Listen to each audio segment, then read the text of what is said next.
অনেক দিন পর বেরিয়েছিলাম একটু ঘুরতে। তো কোথায় আমি ঘুরতে যাচ্ছি সেটাই তোমাদের সাথে ছোট্ট করে শেয়ার করব।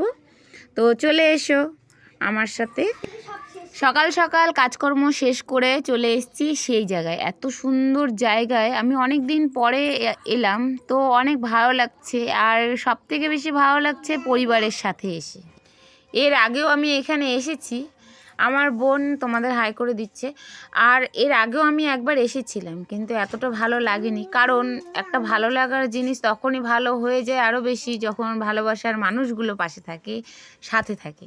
তো আজকে আমার ভালোবাসার সব মানুষই প্রায় সাথেই আছে। আমার বোন, বোনের জামাই, তারপরে মা, বাবা, এক মাসি, আমার হাজবেন্ড, সবাই মিলে যখন এসছি, তো সেই জায়গাটা আরও আমার কাছে যেন বেশি ভালো লাগছে।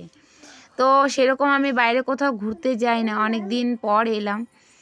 তো যাই হোক, তোমাদের সাথে কিছু কিছু ভিডিও তোমাদের সামনে তুলে ধরছি। তোমাদের কেমন লাগছে অবশ্যই কমেন্ট করে জানাবে। এটা আমার মা, তোমাদের হাই করে দিচ্ছি। আর এই যে আমার হাজবেন্ড ছোট্ট বেবিকে কোলে নিয়ে আছে।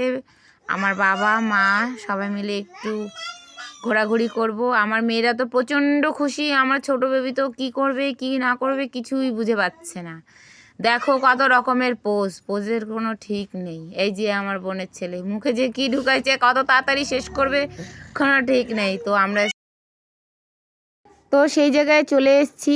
এই জায়গাটায় কি কেউ চিনতে পারছো? যে যে চিনতে পারছো অবশ্যই কমেন্ট করে জানাবে। আর অসংখ্য সুন্দর পরিবেশ। তো কার কার বাড়ি এর আশেপাশে? এই যে আমার মেজো মেয়ে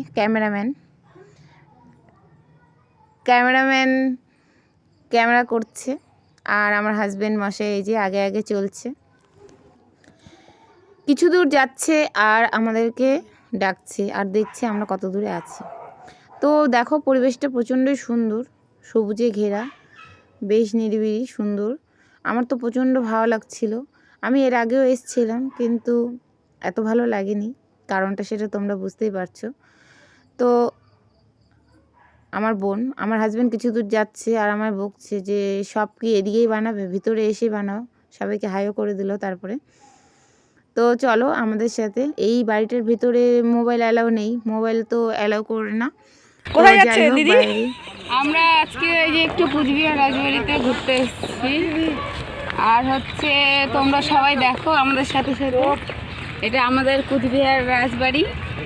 এখানে তোমাদের সবাই দেখো কেমন লাগছে, অবশ্যই লাইক কমেন্ট করে অবশ্যই জানাবে। আর আমাদের সাথে সাথে তোমরাও দেখো।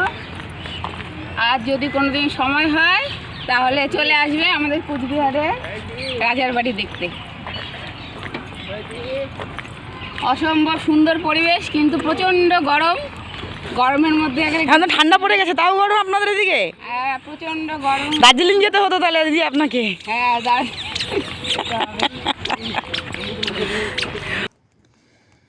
তার পেছনে ওর দাদু ভাইয়ের সাথে ও হাঁটে হাঁটে আসছে, আমার ছোট্ট নটখট বেবি।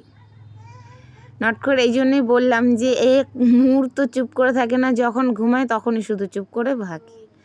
দেখো কেমন দৌড়ে দৌড়ে আসছে, আবার তোমাদের হাইও করছে। ওর দাদু বলছে যে হাই করে দাও, তো আবার সেটাও বুঝে ও হাই করছে। তার পেছনে আছে আমার মা। আমার মায়ের প্রচণ্ড পায়ে ব্যথা, তো আমার মা একা একা আসছে আমার মেয়ের সাথে। আমার মেয়ে আবার বড় মেয়েটা একটু মানে একা একা আসবে দিদা, তাই দিদার পাশে পাশে হেঁটে হেঁটে আসছে। আর আমরা তো সব এগিয়ে গেছি। তো চলো তোমাদের এই যে ছোট্ট মিনি ব্লগটা কেমন লাগলো, আমাদের সবাইকে দেখে, সবাইকে একসাথে তোমাদের কেমন লাগলো অবশ্যই কমেন্ট করে জানাবে। এবং সবাই খুব ভালো থাকবে, সুস্থ থাকবে এই কামনা করি। এবং সবাই আশীর্বাদে আমিও বেশ ভালোই আছি। আজকের জন্য এই ব্লগটা এখানেই শেষ করলাম। সবাই ভালো থাকবে।